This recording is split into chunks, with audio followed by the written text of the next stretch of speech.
Hey guys, welcome back to the next episode of G&A Podcast. I am your host, Redo, along with... Sober Oni, if you can hear me through all the construction. No one can hear it. Boy, you are perfectly fine. I bet this shows up in editing. I may not be as fine because, Drew has maybe had, one or few drinks today, but it's all good. It's only gonna make me even more fun. I figured Oni, his full name is Sober Oni, but there's nothing sober about my name, so you can break all the rules. Is there a rule saying I can't drink? It's not professional. Are you checking what this podcast is about? It's professional. How about we take some professionalism from our first anime, Overlord 3, episode 1. Also, coincidentally, the episode of the week, because this, I think, might be my favorite episode of Overlord of all time. I'm mad how you literally just said it was not my episode of the week. You didn't specify. Fine. Is it your episode of the week? Yeah. It's okay, then. It feels as if you knew or something. It was just so good. This is the kind of thing I, want in the show, which is just, the occasional slice of life moments where you get to see Nazarick and all the interesting characters. Season 2 had none of these characters in it, so I'm glad they started off Season 3 right. Yeah, I agree. And I actually just like this episode because it was so much Albedo in it, and that's all I ever wanted. Oh, Albedo scenes were so great. Every scene was so great. How is Albedo a virgin succubus? That is hysterical. I love their reaction to it with Shaltier. No way. Impossible. Oh yeah, and Shaltier is apparently a lesbian. Mm-hmm. Albedo's like, I wish I got a special gift from Ainz, and Pat starts rubbing her stomach. I'm like, oh my god. Albedo was full thirsty this episode, especially towards the end. Oh my, yeah, where she actually proceeds to rape Ainz. Yeah. I know it sounds awful because rape isn't funny, but this is hysterical. Oh yeah, she full on tackles him and just tears his clothes off and everything, and everyone just stands there watching. They're like, yes, Ainz-Sama. Oddly enough, this also had I don't know if you would call it fan service per se, but there was a lot of just Ainz was naked for a part of this episode. That is not fan service. He's a fucking skeleton. Well, it is fan service. It was mostly the guys were naked. It's just that they happened to be demons. Necrophilia? Yeah, I guess so. It was that is the stretchiest of stretches, sir. I'm just saying, there was a lot. You should have loved this episode. There was a lot of male fan service in this episode. Wait, besides him, who else? Cocutus, Mare, That's not fan service. They were just existing in the episode. They were in the bath at the end of the episode. Were they? I don't remember that. Did you watch the ending part? Oh, you mean post credits? Yeah. Oh shit. Okay. Oh, you missed it. There was a giant bath scene with all of them. Oh my god. Keep talking. Yeah. Oh, we're gonna get your live reaction to it. I don't know what you're talking about.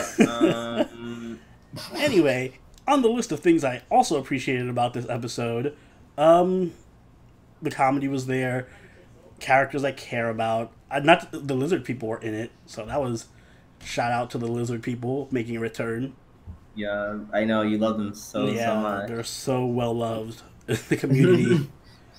But no, there was a few callbacks. The hamster was there. Even the Death Knight from the first season was there.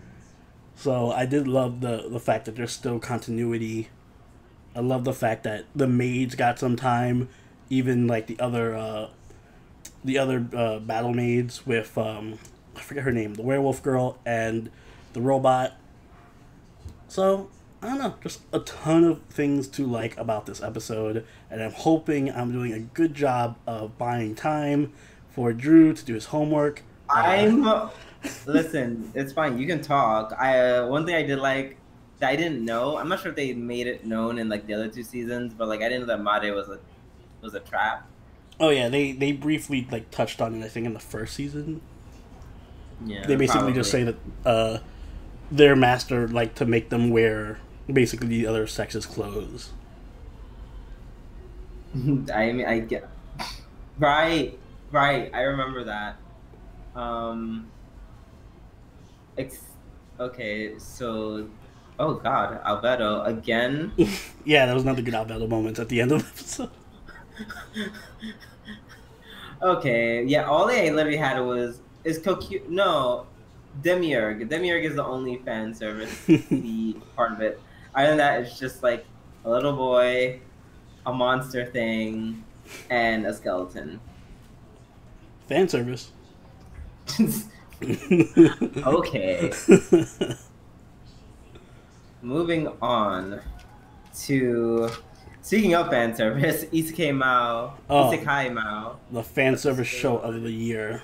episode 2. Yeah, pretty much. And I like, I don't know, I think you were making a stink about it being like uncensored, but I don't mind it being censored. Like it does Oh its yeah, job you very got to well. see both of them. Well, no, you only saw one episode, but now you got to see the uncensored version of the first episode.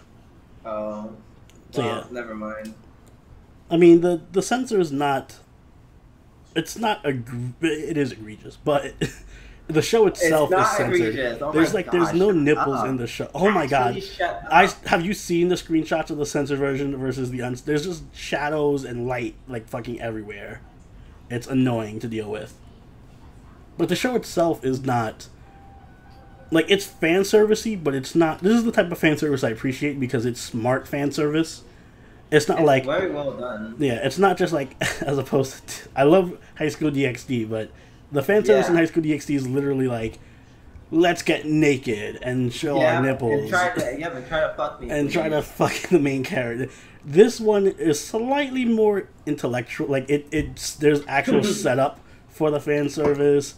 A lot Okay, I of wouldn't go that far. the fan service is more like I wouldn't call it intellectual. He literally is all like, right, for a first scene, he was like, "Let me take this girl. I'm going to torture her." but Second like it's episode, uncommon let's fan take her. service. We have an alone moment while the other cat girl is gone. Yeah, Sex. but playing with her ears and tail and stuff is stuff that's outside of the box for It a is fan service not show. at all. Yes, it is. Everyone knows who watches cat girls that their tails or their ears are the sensitive parts. Yes, And and they're all there is not enough anime that take advantage of that fact. The only one I can think of off the top of my head is some scenes into Love Ru. That's it. I can't think of another fan service show that goes out of its way to do like ear and tail fan service. I feel like there's more than you're letting on because if me of all people, know that who's someone who is like Because it's a not trope, super. but it's not very much like elaborated on. Like they'll do things like they'll say it. Like if there's a cat girl in a fan service anime, they'll be like they'll touch her ear once and be like, oh, she's sensitive about her ears and tail or whatever. But this show actually, the whole fan service scene is centered around biting her ear and being sensual with it. This show is like foreplay. It's like the best foreplay you can get, as opposed Yeah, to diving right into it. I'll agree to that. Even though we haven't said anything about this episode whatsoever. We really. I think we're just gonna have like debates on like the quality of ecchi about Yeah. it. This was obviously Shara's episode as opposed to last week being Rem's. And I don't know if you caught it, but I'm thinking that there's like an Probably not. incest thing with her brother. Oh, yeah. No, I did catch that. I was like, no, I don't want to have kids, and I don't want brother to take me back to bear children. I'm just like, No one else in the show reacted to it, so I was like, Well, I thought maybe she was gonna marry her off to someone. That's what I was hoping. well, she said bear his children, so. Oh, okay, never mind. It's like, I don't want to go see my brother and bear his children. I'm like, Maybe it's not her real brother. No, this anime probably would just make Yeah, it its you own know thing. it. Yeah. When anime gets a chance to put incest in it, when does it not take advantage? Yay! I liked her a lot more after this episode. I tend to like airheaded, fun characters. So I guess she's like rubbing off on me. I agree. I have no complaints about her. Also, this episode has a bit more comedy than the first one. I like the whole the guild registration thing where he stabs himself with the knife and blood splatters my God, everywhere.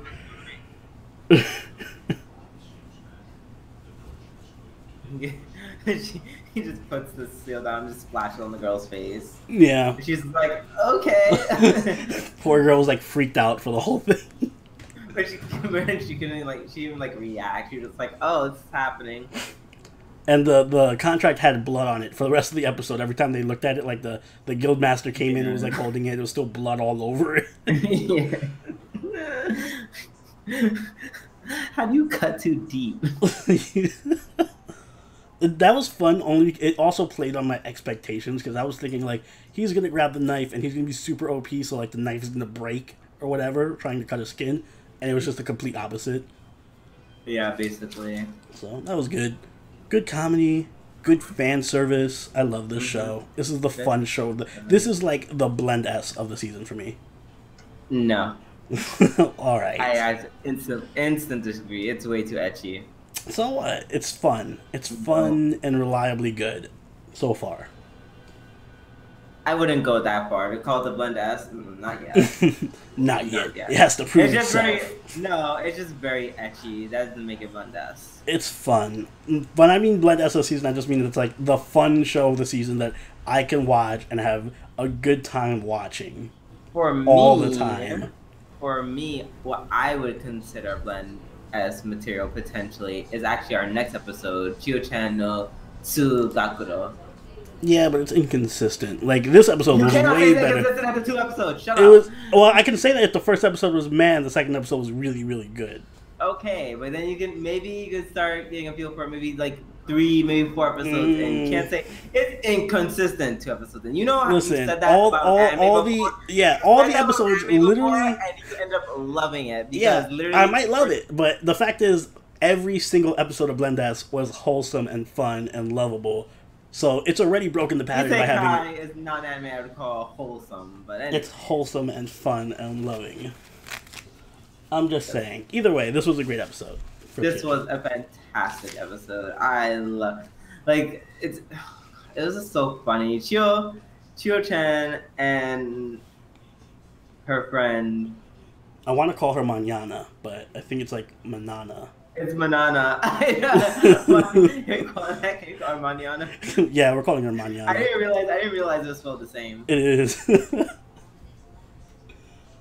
Yeah, no, Manana and Chio are so great together. Like their chemistry is so good because they're just both like low key, like terrible people. Mm-hmm. I mean, in my mind, Manana is slightly worse. Oh yeah, I think she was gonna sell out her friend and like. Yeah, she just saw Chio like instantly. Like I don't know. Manana is she's just really funny. Let's see what else. Oh yeah, the lesbian cover up when they were like sneaking in like watching like the popular girl. I forget her name. I do too. I feel like she's just there. I keep wanting to call her Haruna because she looks like Haruna from To Love Ru. It's like Hosokawa or something. Yeah, something Kawa. But yeah, like basically, I feel like she's just there just to bounce the main plot off of. Yeah, she's like a foil to them because she's like all innocent and fun and like doesn't think too much about anything, whereas they overthink everything. Except for running, she just likes to run. I just want to run. Literally. I was like, the first part of the episode gave me a little bit of Hinamachi with the gangster. The yeah. That was so good too. Yeah. That was good too because she.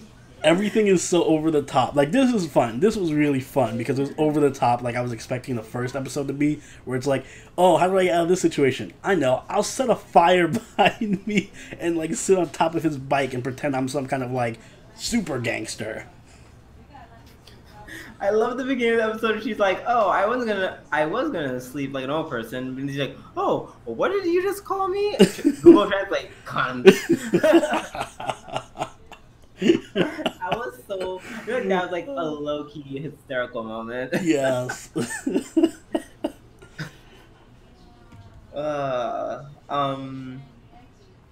let's see. I like that. I love that like Manana and Chio are like so bad that like even when Manana tries to screw over Chio and it backfires, Chio just like kind of rubs in her face. That was like, the best part. Just like her showing off in front of him.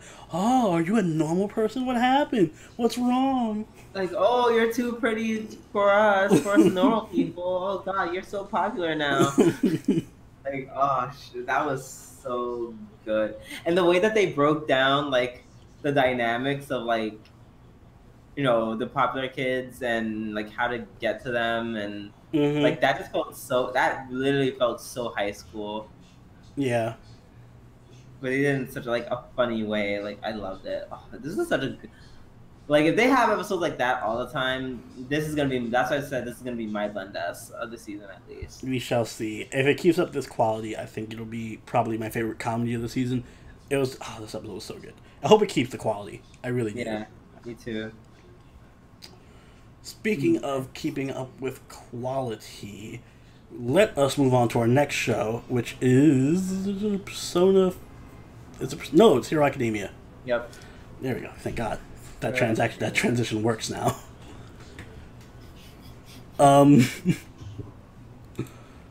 this episode was just good because they reintroduced Hatsume, who is literally just like she's just so great. She's such a great character. I love Hatsume. Yeah.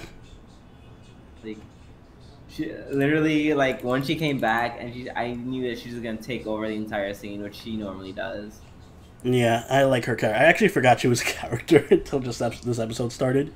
Yeah, when I saw him tinkering around, and he said, "Oh, you stop tinkering around so much," I was like, "Oh, no!" Yes. That's so great. And then, oh my god, all her like her somewhat fan servicey interactions with Midoriya. And then you see Uraraka's face. Yeah, I love the interactions between like how anytime Hatsume just shows up, Uraraka's there to like react to her getting too close to Deku. Yeah, no, she's so fun. I hope she's gonna stay like longer. I hope they didn't just like, hey, I'm here and now I'm gone. No, I feel like she's not gonna stay. She served her purpose this episode. This was kind of like a mini Hatsume episode. It was like as much a Hatsume episode as it was a Deku episode.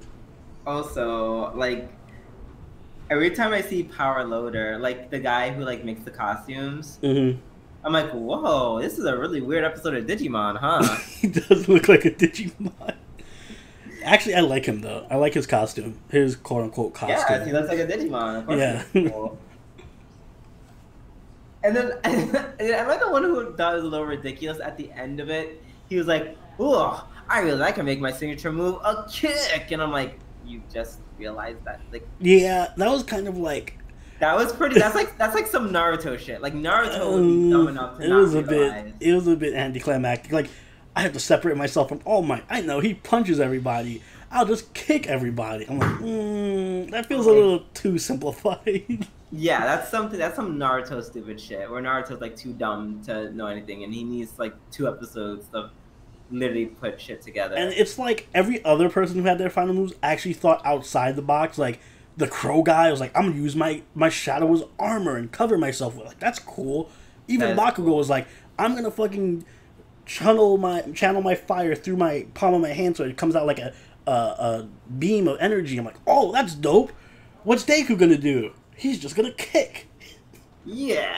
Like I get it. There's not much you can do with super strength other than like punch and kick, but I don't know. Like, be more creative. Like, I don't know, shake the earth or something. Cause a mini Or like earthquake. make like a shockwave. Yeah, yeah, do like that. Like, cause a tremor, or like even All Might did things like when he punched up so hard that it like caused a cyclone or something. Yeah. Like, do shit like that. I don't know, but I do like the idea of like a kicking main character, like where his main fighting style is like Chun-Li style, just Yeah, bird like kicks to and be shit. honest, there aren't any many like fucking like Law from Tekken. Mm-hmm. Not too many kicking people. They're all like to punch or Rasengan. Yeah.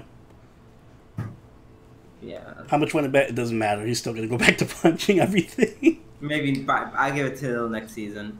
You're too generous. I give it till whatever the next arc is. Right. Other than that, though, this episode didn't really. It was alright. It was a good episode. Wait. Okay. So I know you guys can't see, but I just want to point out to Oni. In the picture of Boku no Hero Academia 3, like their little picture that they have like on any chart, Mm-hmm.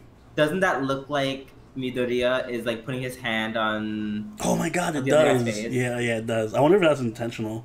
I don't know. I just wanted to like point that out. What if that's how he kills him? This is foreshadowing. He like grabs his face like that, and just crushes it. But like his hand will be turned to stone. Ooh, plot twist. Well, it doesn't matter because he just kicks. That's it. We solved it. We solved Hero Academia, guys. Go home. It's over.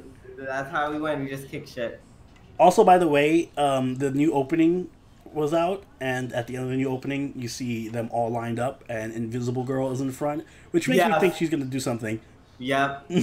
She's either going to be the bad guy or she's gonna die. Or One of the two. Own arc. Or yeah. No, there's no reason to have Invisi Girl in front of everybody. Of course, because you can still see everyone. Well, that too, but still, like, why does she get to be front and center? Because she's an amazing character. She is Invisible Girl is precious and shall be protected at all costs.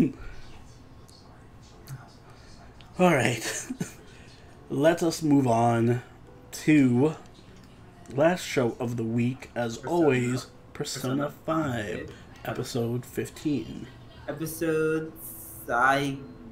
about to try to speak Japanese, and I'm like 15. I know, like I'm like, how did I not know how to say 15? That's really bad.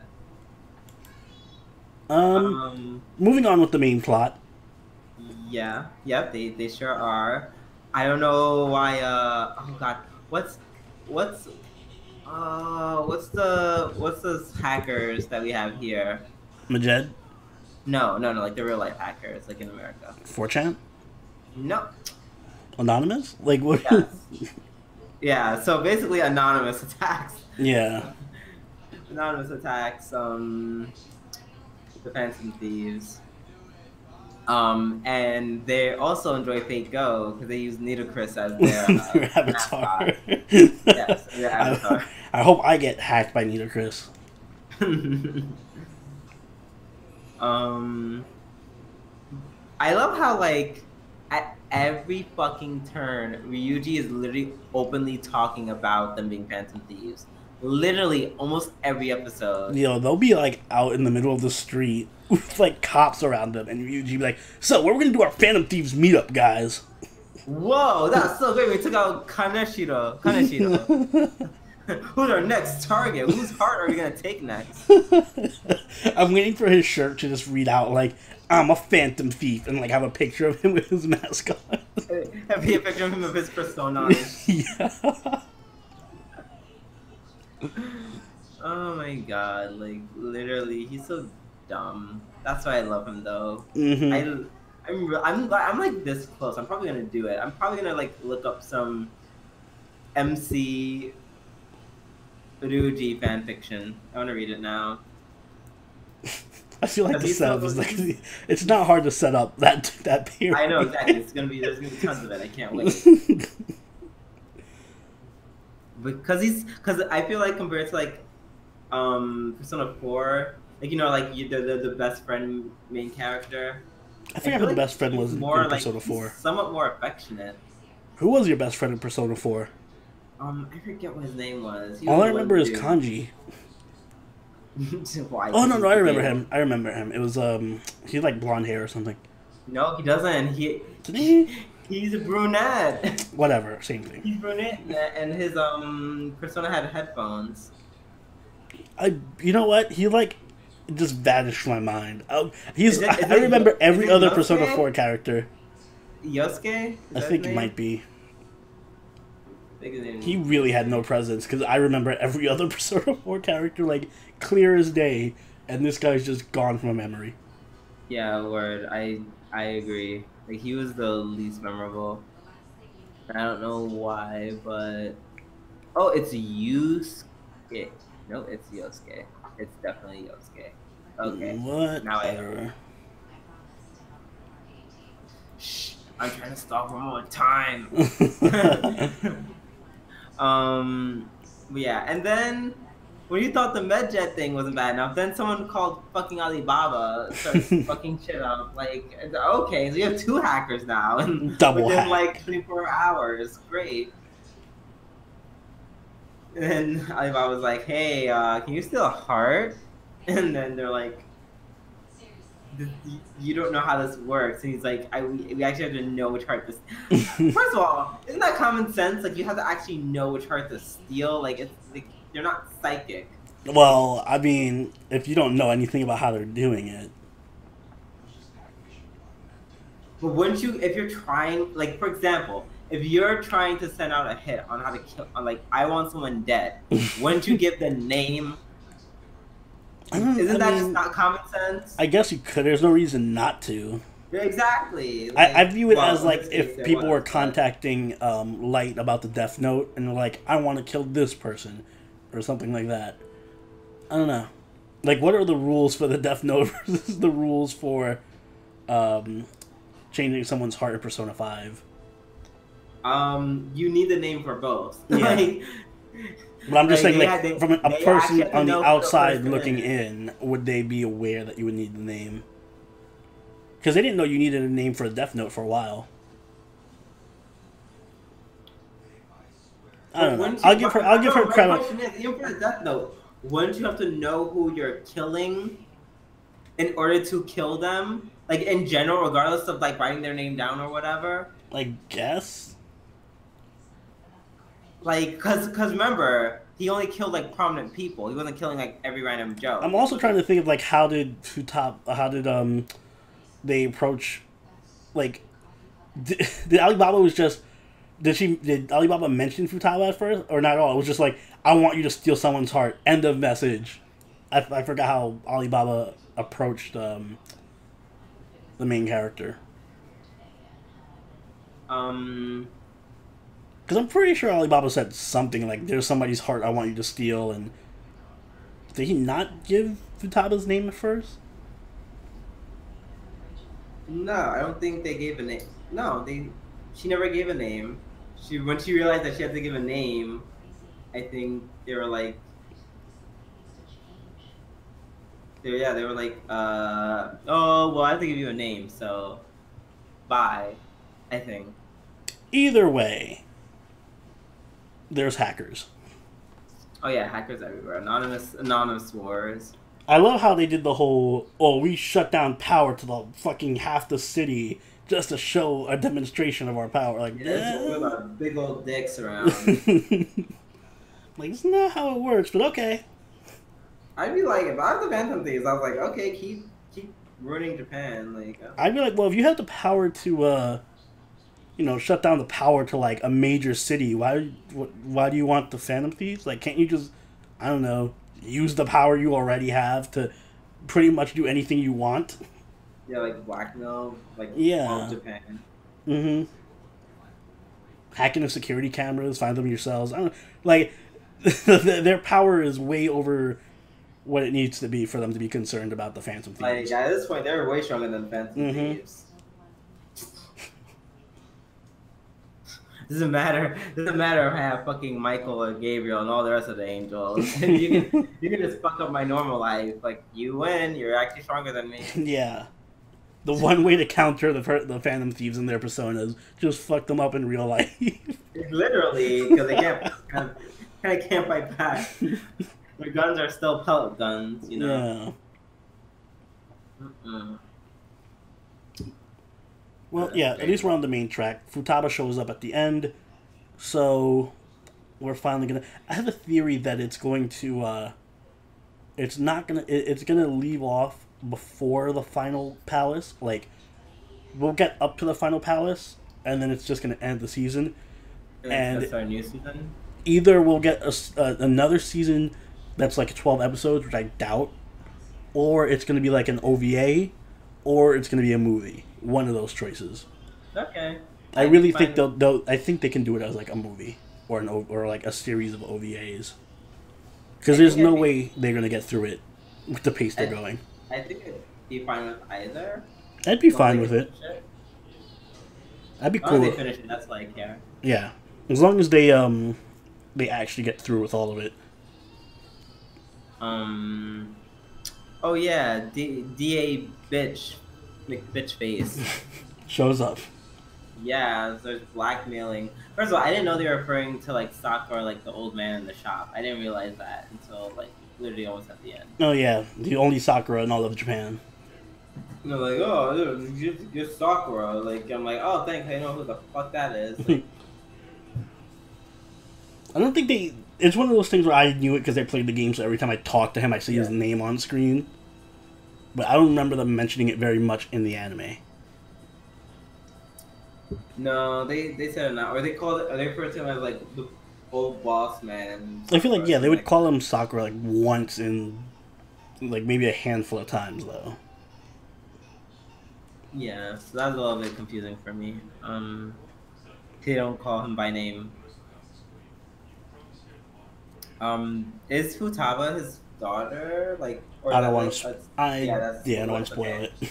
Okay, because they were.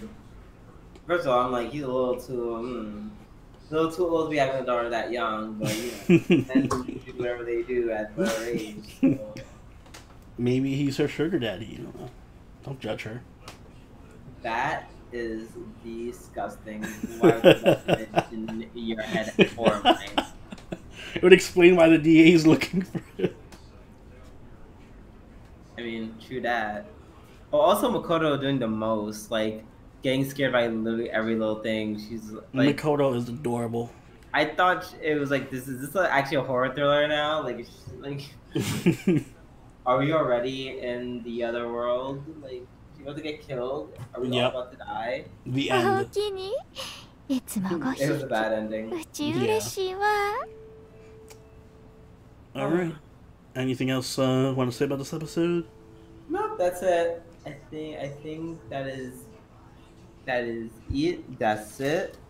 How long is this video going on? Are we in the half-hour mark yet? Yes, we are. Okay. Well, if you don't mind, I'm gonna take some creative rights, and maybe we're not gonna do this every week, but I actually did want to talk about Asobi Asobase. Oh, yes. Just because it's only 5 episodes this week, so it's like I don't mind talking about other shit. Wild card, new show that we're going to talk about just for this week.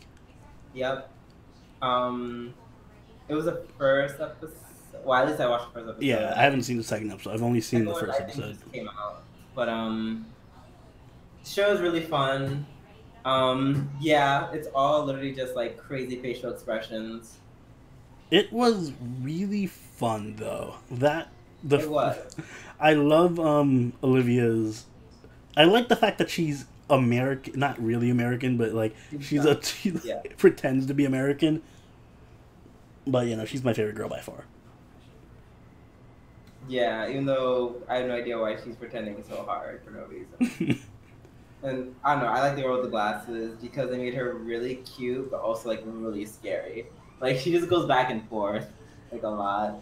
Like, Yeah. remember when she was trying to convince them to do the clubs? I was just about to say that. And like, how many concessions do you want me to make for you to join my Yeah, damn club? how many compromises do you want me to make? Since a scary bitch, and I'm like, yes, my favorite. Even the normally I find like the stupid girl of the series kind of annoying, but even in this case, she's Haruka's kind of fun, stupid, and She is, and for some reason I like the fact that she's also rich. Yeah, just randomly she's rich. Because the stupid girls are never rich. No, yeah. I like how she just actually goes through with the things that she says she's gonna go through with, like when she quits the tennis club. Yeah, she's like, I'm going to tennis club because I just want to meet cute boys. Yeah, I'm later for this club. And then they're like, oh, let's get these shorts to see if they can float in water. She gets on the phone and just calls for them. Obviously the best scene, was the last ending scene with the water. Oh my. That was so gross. Oh, it tastes just like water. It tasted like water, and then she's like, oh god. Why would you taste? And then he's like, why does he sound disappointed? And he's like, thank you, girls, for telling me the truth. And then he's like, whoa. And then Haruko's like, I clearly, like, I like that she's dumb, but she's not, like, that dumb. Like, right. she's the only one who realized what just happened. Which is why she was, like, equally as disgusted as everyone else should be. And it was the perfect way to end the episode, just abruptly there. Yeah. Like, oh my god, I can't wait. I'm probably gonna watch the second one, maybe tonight. So. If it's out, oh yeah, it is out. Yeah, I'm definitely watching this tonight. It was a good episode. If you guys want a another comedy, and it has a very what's that show? It's like high school. I wouldn't say High School Boys, Daily Life of High School Boys, but it's absurd and over the top. I can't really compare it to other things. It's very slapsticky. It's very slapstick. Like, if you're into like a dumb comedy, like don't try too hard. That's literally just based off of like dumb faces. And shit.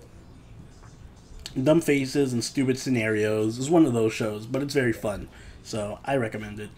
Yeah, me too. And I think with that, we're going to end the episode. Oh my god, what a smashing success. Good job, everyone. Let's clap it up for ourselves. Yeah. Let's golf clap. Golf clap. If you guys also agree that we had a smashing raving success, by all means, like, comment, and subscribe. Check us out on Twitter. Check us out on Discord, because diggity dope. Check out Twitch, because after all, it is just Twitch. And if you want to go the extra mile and support us on Patreon, like all these wonderful people, please do so. We have so many different packages made for everyone. Even for $1, you're getting so much, like our live streams and access to our midnight channel. So please, by all means, check that out if you want to, be a kind soul and donate. Yep. Anything else, Oni? I do want to mention we are going to, I feel like I said this every week, but no, we are going to be watching Heaven's Feel at some point this month. You say this like every week. We gotta actually do it at some point. Yeah, no. We gotta organize the time for it. But either way, this month for sure, we're watching Heaven's Feel one of these Fridays. So if you want to get drunk with us and watch Heaven's Feel, I haven't seen it yet, so I'm looking forward to it. I don't know why I'm literally, in my mind, I have no intention of drinking while watching that. You should. You played part of Heaven's Feel. You know you have to drink for it. I played I did at least like half of it. I did. You probably played further in than I did. I've only played like a couple hours of it, so the movie will probably get further than me. I did a lot. I did like a lot. So yeah, I'm gonna be drinking for it. If you want to join us and have a great time watching Heaven's Feel, then please do consider donating $1 so you can make it for that live watch. And that's all I have to say. Well, then with that being said, we're going to wrap it up. I was going to say a special shout out to someone, and it's like, there's no special shout out. It's a special shout out to ourselves. Yes, go us. Special shout out to Bud Light for making margaritas, because that is my favorite flavor by far. What's your favorite flavor? I think it probably is also margarita, only because, I don't know, They haven't really... I've tried a lot of the other ones, but they don't really match the quality of that one. I do want to try the coconut Rita, though. Oh, God. My sister gets that all the time. How is it? I never tried it because I'm scared. Like, in my mind, that doesn't taste good. I don't know. I like coconut, so I'm going to try it next time. I know. I should like it because I also do like coconut, but I'm not sure I feel about it in alcohol. So, I don't know. Ask my sister. Pina colada. But with that being said, guys, we are going to get the HE double hockey sticks out of here. Thank you guys so much for joining. Thank you so much for listening. This has been Drooby Doo So, Roni, and this has been our G&A podcast. So until next time, guys, later. bye.